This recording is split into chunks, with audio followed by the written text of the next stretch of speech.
La paz del Señor Jesucristo sea con todos vosotros, amados hermanos. Los invito a abrir sus Biblias en la primera carta del apóstol San Juan, 1 John. It's at the end of your Bibles. 1 John chapter 5. Primera de Juan 5:13. 1 John chapter 5 verses 13. Primera de Juan 5:13. Y vamos a hablar un mensaje titulado Pruebas bíblicas de una fe genuina, para la gloria del Señor Jesucristo. Dice así, leemos la palabra de Dios. Estas cosas he escrito a vosotros que creéis en el nombre del Hijo de Dios, para que sepáis que tenéis vida eterna y para que creáis en el nombre del Hijo de Dios. Siéntense, hermanos. Y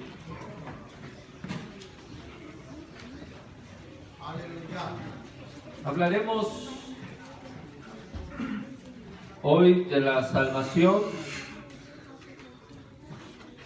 No hay nada más importante que la salvación y el Evangelio.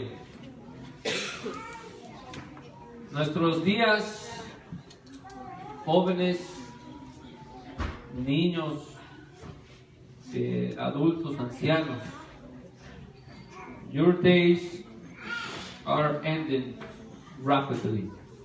Tus días están terminando. No vas a durar más de 100 años. No vas a vivir más que unas pocas décadas. Antes de estar delante de la presencia de Dios para ser juzgado. Algunos serán puestos a la mano derecha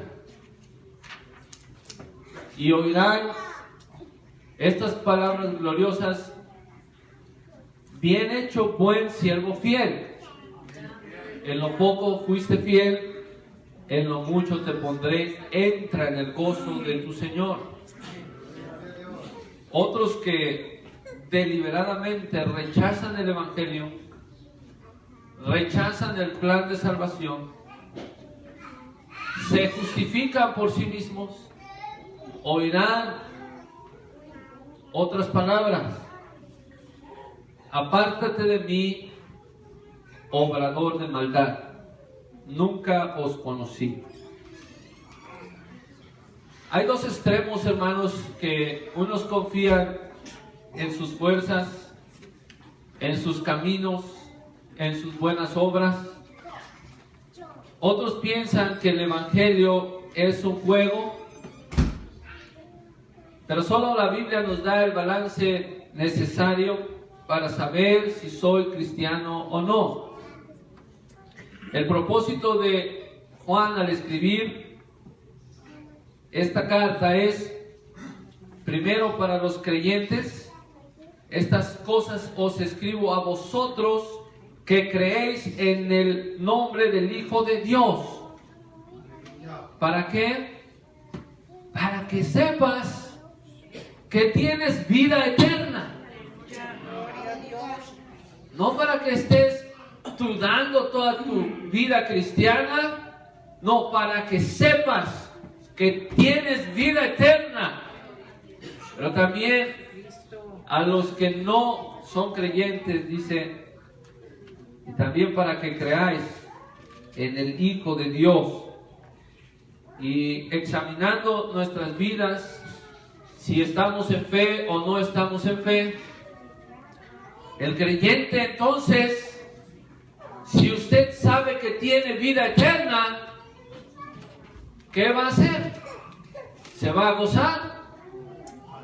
Si usted sabe que tiene vida eterna, va a regocijarse.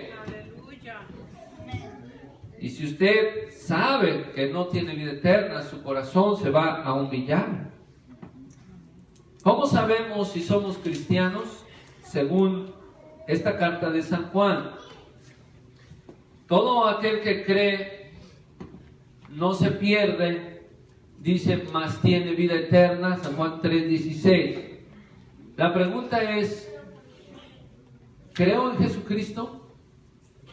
¿Confío solo en Jesucristo?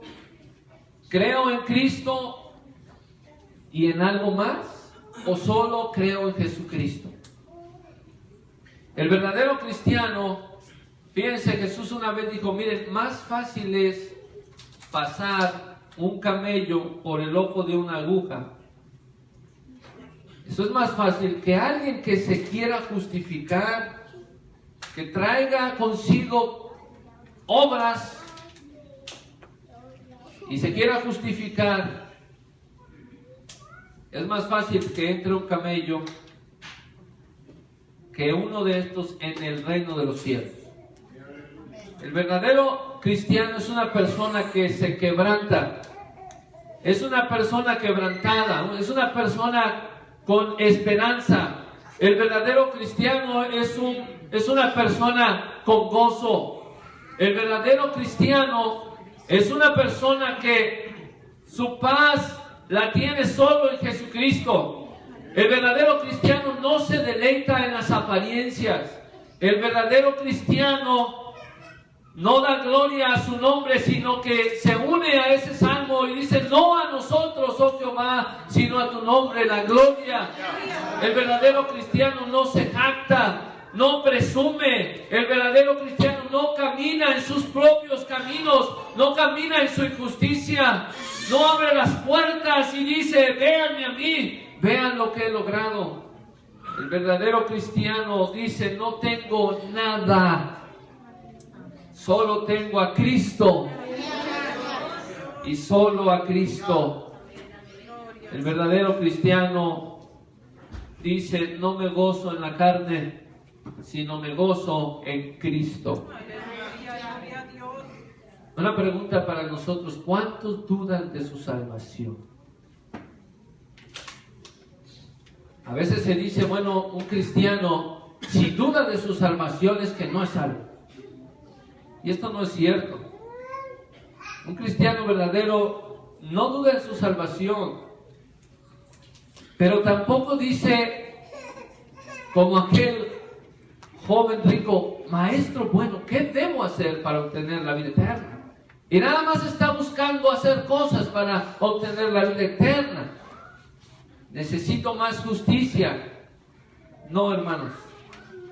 El verdadero cristiano está seguro y confiado de su salvación.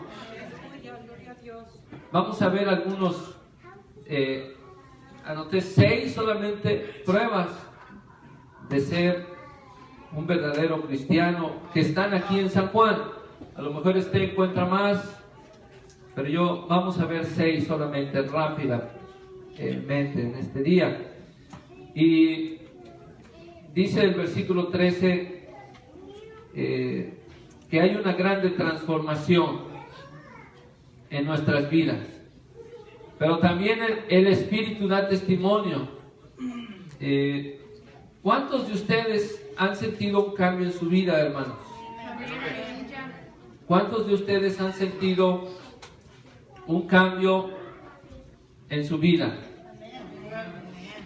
Algo más que una adopción a las leyes morales.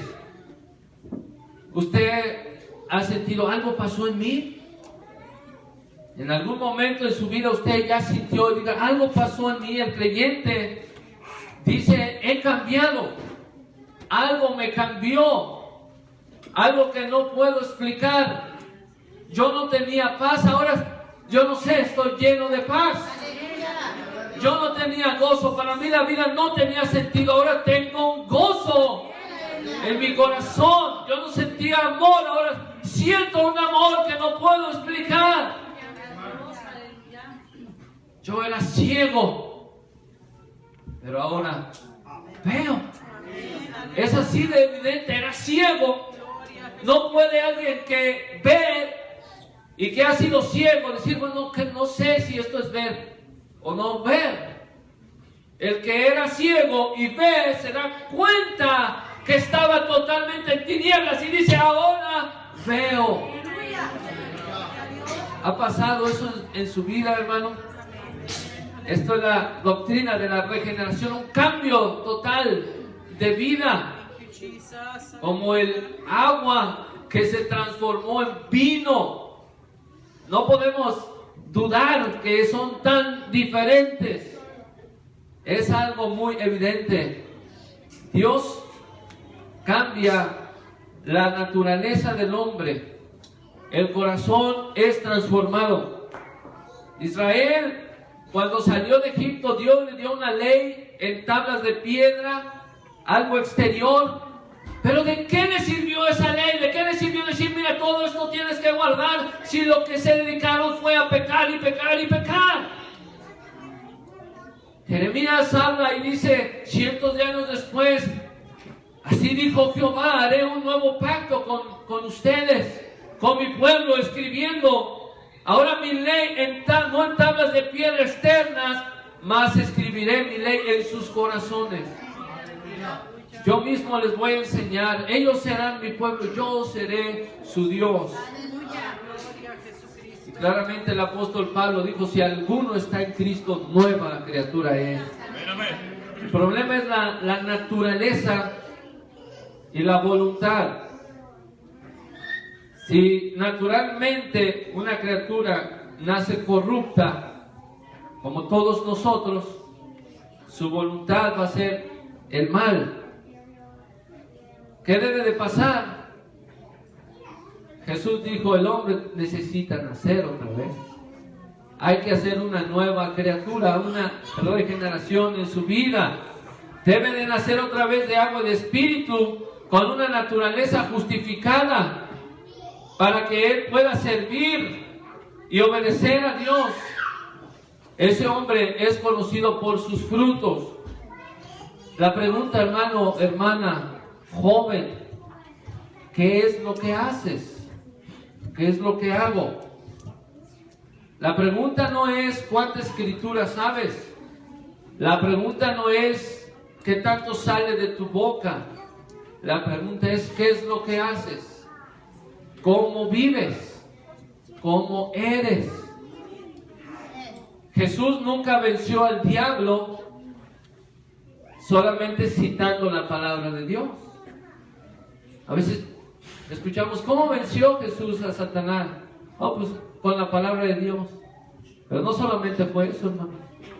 Jesús venció a Satanás obedeciendo la palabra que él estaba citando.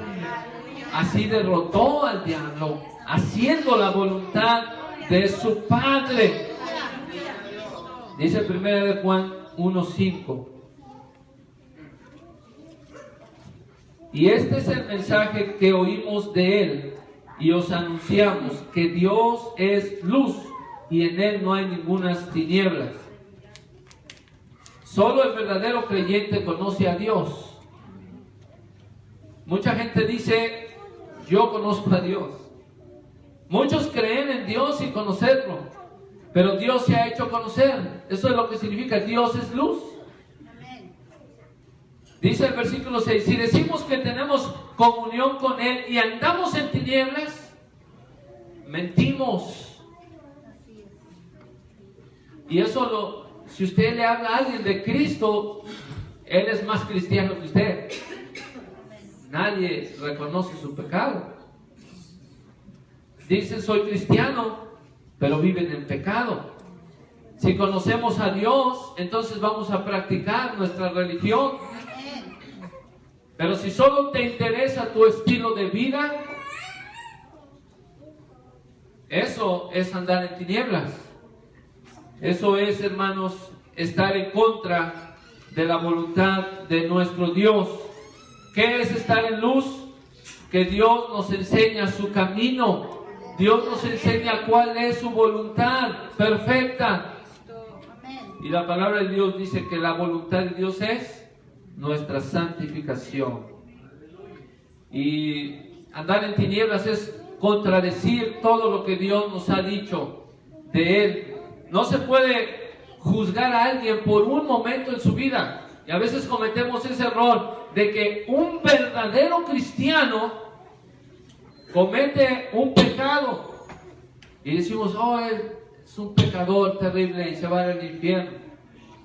Pero a veces una persona inconversa que nunca ha creído en Dios hace una obra buena y decimos, oh, qué buena persona es, qué gran cristiano es. No, hermanos, debemos calificar todo su estilo de vida.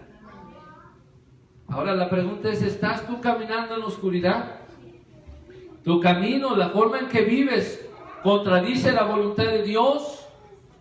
¿Caminas de acuerdo al mundo? Jóvenes, hermanos, cuando alguien dice, yo creo en el Señor Jesucristo, decimos amén. Gloria a Dios. Ahora vamos a ver tu vida. Ahora se va a ver si realmente crees o no crees. Otra prueba, hermanos, el versículo 8 dice, los verdaderos creyentes, dice, si decimos que no tenemos pecado, nos engañamos a nosotros mismos y la verdad no está en vosotros. Dice, una prueba muy grande de una fe genuina no es que no peques, pero ahora reconoces el pecado, reconoces tu pecado, lo ves. Si lo que haces no lo ves como pecado, si dices esto no es malo, entonces no eres cristiano. Necesitas reconocer el pecado. No es que no vayas a pecar, no es que un verdadero creyente no peque, porque está siendo medido a la santidad de Dios, hermanos. Y a la santidad de Dios todos parecemos como trapos de inmundicia. Pero el punto es reconocer el pecado, ver que es pecado. Dice, si confesamos nuestros pecados, Él es fiel y justo para perdonar nuestros pecados y limpiarnos de toda maldad. Un creyente reconoce su pecado y lo confiesa y se quebranta. El creyente ve entonces la gracia de Cristo. Es cuando vemos la gracia de Cristo, cuando vemos la salvación, que es en nuestras obras, porque si la salvación fuera por nuestras obras, todos los días pecamos delante de la presencia de Dios. Por eso la gracia de Cristo crece en gran manera. La salvación se la debemos a nuestro Señor Jesucristo. Y confesión no es decir, Cristo, perdóname mis pecados. O no es, a veces, si he pecado, si en algo te he ofendido. Si en algo te he ofendido. No, hermanos.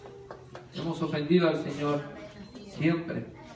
Y el ministerio del Espíritu Santo es redarguirnos del pecado. Confesión, hermanos, es estar de acuerdo. Fíjense lo que es confesar nuestros pecados. Escúcheme. Hay algo que quiero decirle, quiero que me escuche. Confesar tus pecados es cuando la palabra de Dios, es cuando Dios a través de la Escritura nos dice, eres impaciente, eres un soberbio, eres un mentiroso, eres un avaro, eres un robador, eres un maldiciente, eres un envidioso, celoso. Y tú dices, amén, Señor, yo soy todo eso que tú dices. Pero perdóname, Señor, perdona mi pecado. Como dijo David, mi pecado está siempre delante de mí.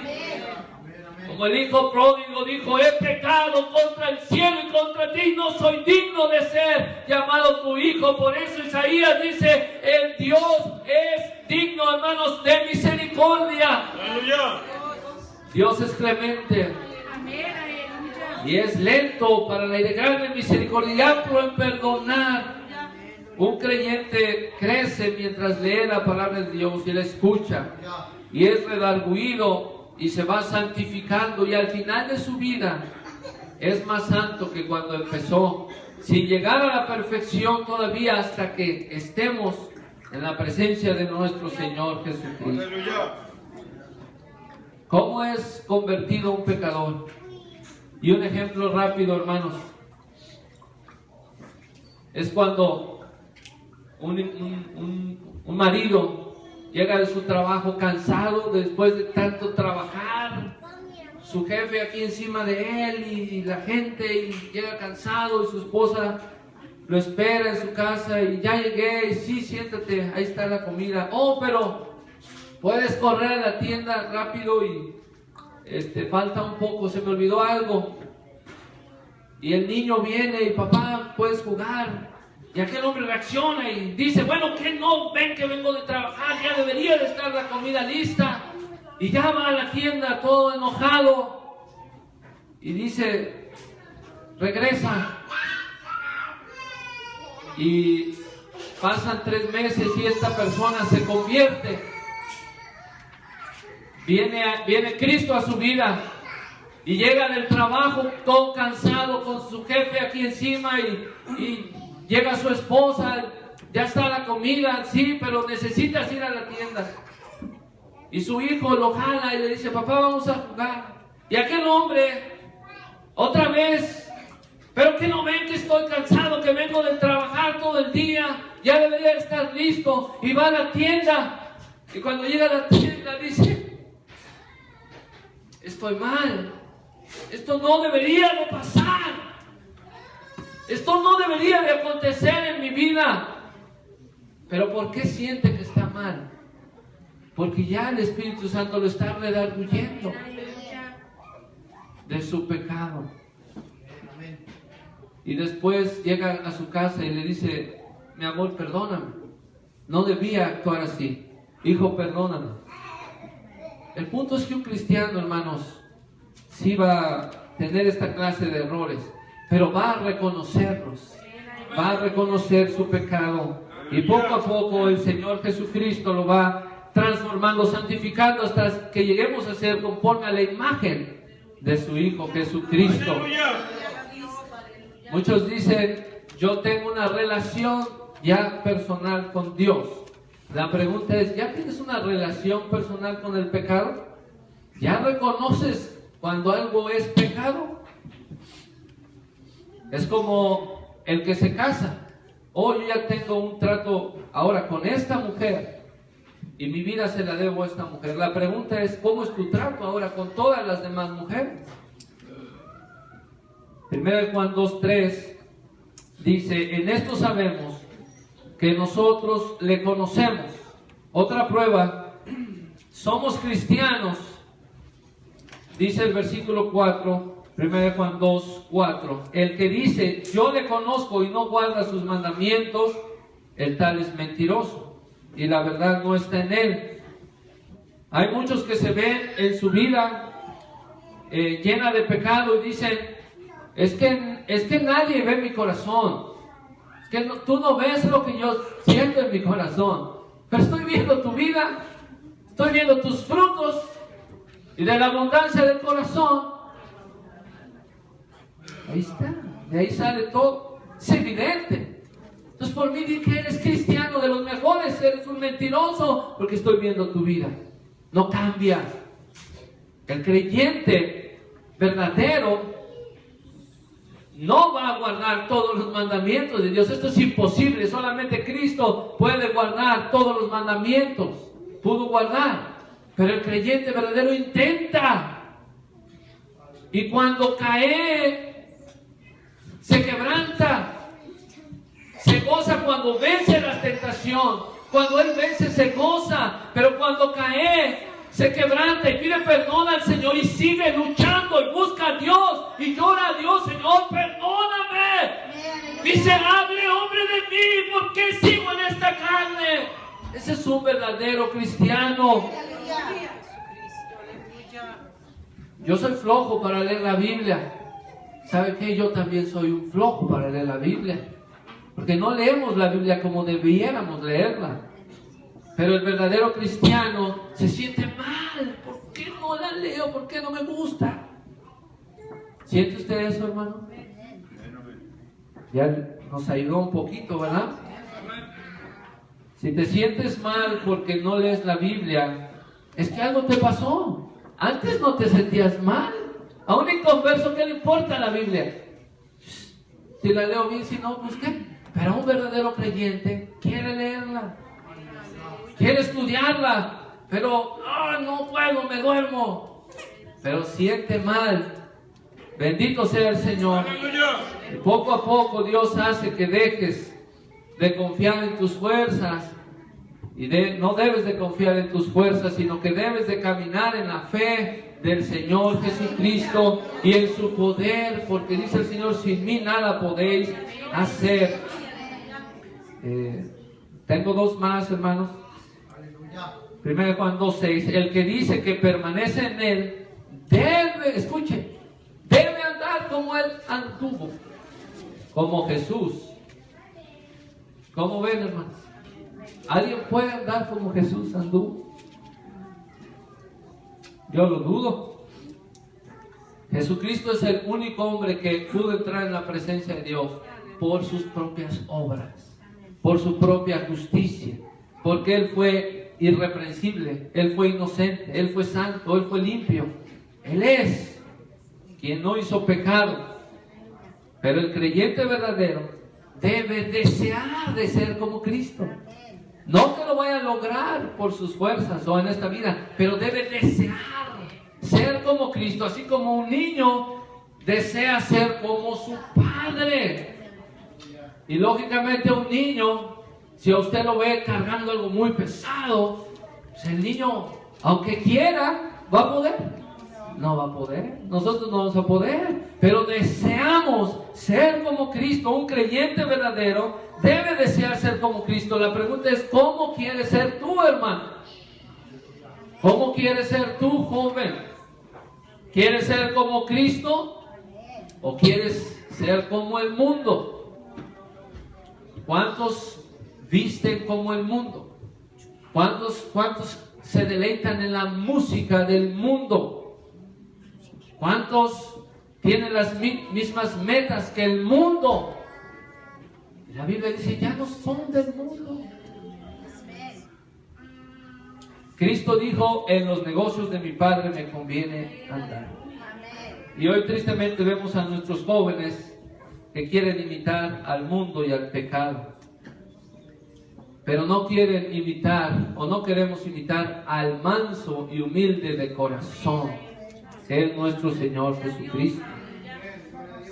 Y el último, hermanos, la última prueba está en San Juan 2:7.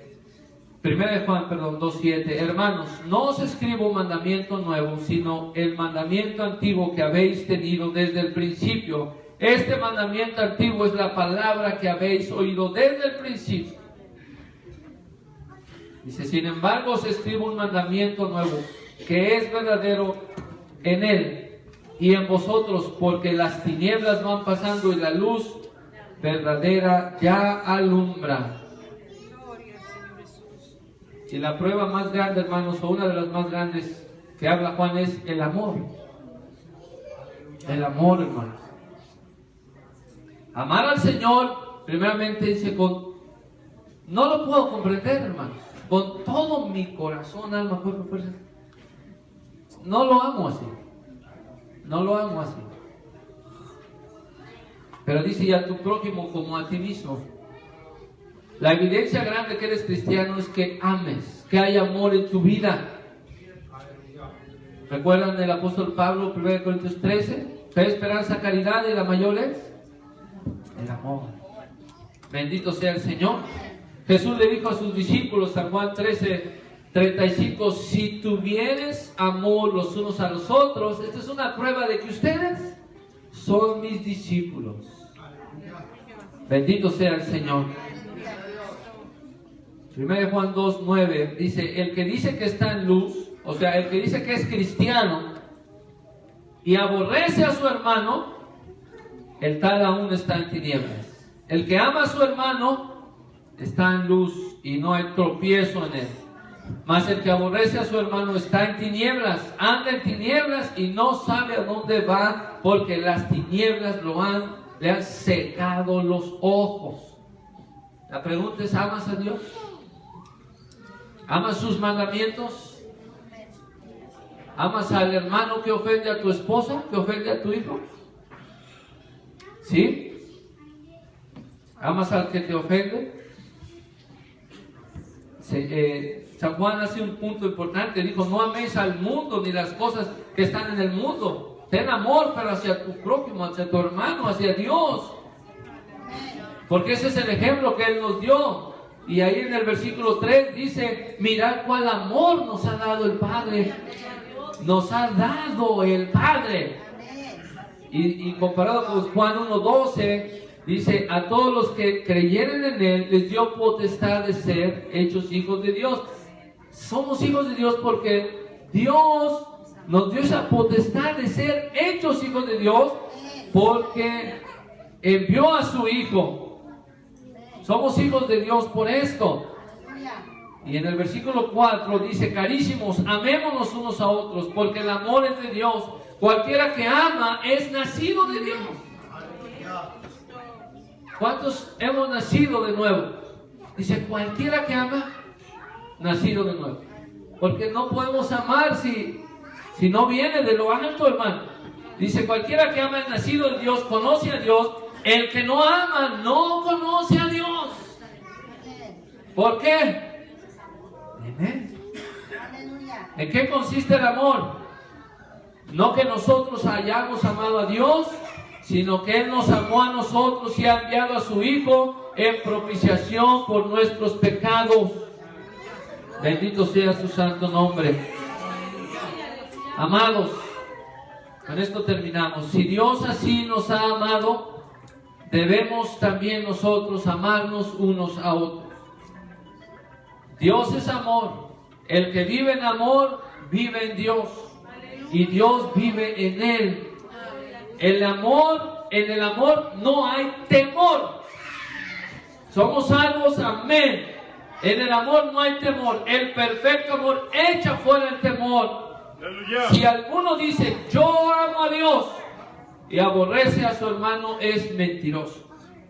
Porque el que no ama a su hermano al cual ha visto, ¿cómo puede amar a Dios que no has visto? Nosotros tenemos este mandamiento de Él, que el que ama a Dios, ame a su hermano. Son algunas pruebas, hermanos, si somos cristianos o no. Y les decía, las apariencias de nada nos van a servir en la presencia de Dios. No, hermano. No. Eso sirve aquí. Eso te engaña aquí mismo. Necesitas tener evidencias de que eres cristiano. Y si no las tienes, lloremos. Él es amplio en misericordia, en perdonar. Dijo, venid a mí. ¿Cuántos quieren venir a Él? ¿Cuántos quieren venir a Él? Yo no sé si esta evidencia hay en tu vida o no. Yo sí sé si hay esta evidencia en mí o no. Y si la veo, me gozo. Y si no la veo, le lloro al Señor Jesucristo. Así es que, jóvenes, hermanos, iglesia, si somos cristianos, tenemos que tener esto según el apóstol Juan. Y que el Señor nos dé, hermanos, entendimiento